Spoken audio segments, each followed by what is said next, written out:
आणि दोघांच्याही विचारांची दिशा एकच होती की महाराष्ट्राचं राजकारण हे शिशारी आणणारं झालेलं आहे. इथे गुलामांचा बाजार भरलेला आहे, हे आम्ही रोज सांगतो. इथे गुलामांचा बाजार भरलेला आहे. म्हणून काही माणसाच्या मताला, विचारांना आणि जगण्याला काही किंमतच ठेवली नाही. सर्व काही पैशानं, तोही भ्रष्ट पैसा तोलला जातो. म्हणजे भारतीय जनता पक्षाचे जे मांडलिक राजे आहेत एकनाथ शिंदेसारखे, ते सुद्धा स्वतःला या राज्याचे बादशाह समजून या गुलामीच्या बाजारामध्ये बोली लावत आहेत. आणि या गुलामांच्या राज्याचे 2 बादशाह दिल्लीमध्ये बसले आहेत, हे काल उद्धवजींनी सांगितलं. आणि त्यांची गुलामी आम्ही पत्करणार नाही, महाराष्ट्र पत्करणार. या उपर आता तुम्ही जे सांगताय तालुका स्तरावर, जिल्हा स्तरावर काय काही सुरू आहे. आता माननीय शरद पवार आणि अजित पवार यांच्या पक्षाची जी युती आहे, एकत्रीकरण, हे जवळजवळ झाल्यासारखंच दिसत आहे ना. कारण ते एकाच चिन्हावर निवडणुका लढत आहेत. आता घड्याळावर सगळे लढणार आहेत अशी माझी माहिती आहे, मला माहीत नाही, मी ऐकलं आहे.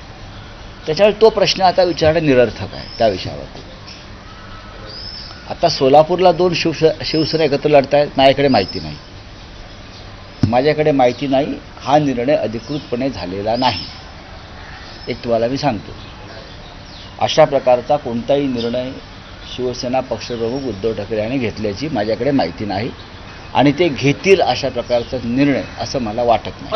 आमदार दिलीप सोपल सोलापूरचे आमदार आहेत, दिलीप सोपल, त्यांनी अधिकृतरित्या पोस्ट, मला माहीत नाही, माझ्याकडे माहिती नाही. माझ्याकडे माहिती नाही. आमच्या भावना तीव्र आहेत शिंदे गटाविषयी, त्याच्या माझ्याकडे त्या संदर्भात माहिती नाही. माझ्याकडे काय घडलंय त्याच्याविषयी माहिती नाही. जोपर्यंत पूर्ण माहिती आम्ही घेत नाही आणि उद्धव साहेबांशी चर्चा होत नाही तोपर्यंत या विषयावर बोलणार. आज माहिती घेणार नक्की. राऊतसाहेब, काल राज ठाकरेंनी एक भावनिक विधान केलं. त्यांचं असं म्हणणं होतं की शिवसेना पक्ष सोडणं हे मला घर सोडण्यासारखं होतं आणि गेल्या 20 वर्षात जे काही घडलेलं आहे, मलाही माझ्या चुका समजलेल्या आहेत, उद्धव ठाकरेंनाही समजलेल्या आहेत, आणि आता हे सगळं सोडून द्यायला. तर जसं पवार कुटुंब हे कुटुंब म्हणून एकत्र आहे आणि पक्ष म्हणूनही एकत्र येते, तसं ठाकरे बंधूंच्या बाबतीत काही घडू शकतं. पक्ष म्हणून आम्ही एकत्र आलो ना, तुमचा प्रश्न चुकीचा आहे.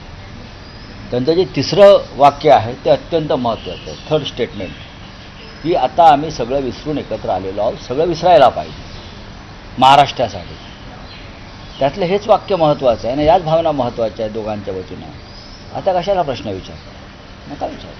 तुम्ही राष्ट्रवादी काँग्रेसबद्दल बोलतायत. आता शरद पवार महाविकास आघाडीमध्ये नसतील, कारण तुमचा असा भाग आहे की दोन्ही राष्ट्रवादी एकत्र झाले आहेत किंवा असं दिसतंय. तर शरद पवार हे आता तुमच्यासोबत नसतील, राष्ट्रीय पातळीवर तुम्ही चुकीच्या दिशेनं प्रश्न विचारताय. मी असा विचार करतो आहे किंवा आम्ही सगळे असा विचार करतो आहोत की शरद पवार हे अजित पवारांसह महाविकास आघाडीत येतील.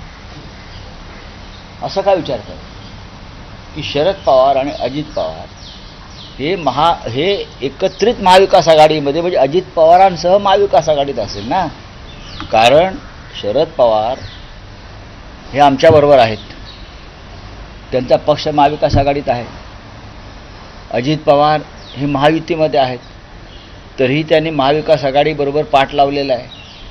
अशा वेळेला त्यांच्यावर तिथे कारवाई होईल, तिथे कारवाई होईल. आणि आमच्या माहितीनुसार आणि खात्री मला अशी आहे की भविष्यामध्ये शरद पवार अजित पवार एकत्रित महाविकास आघाडीत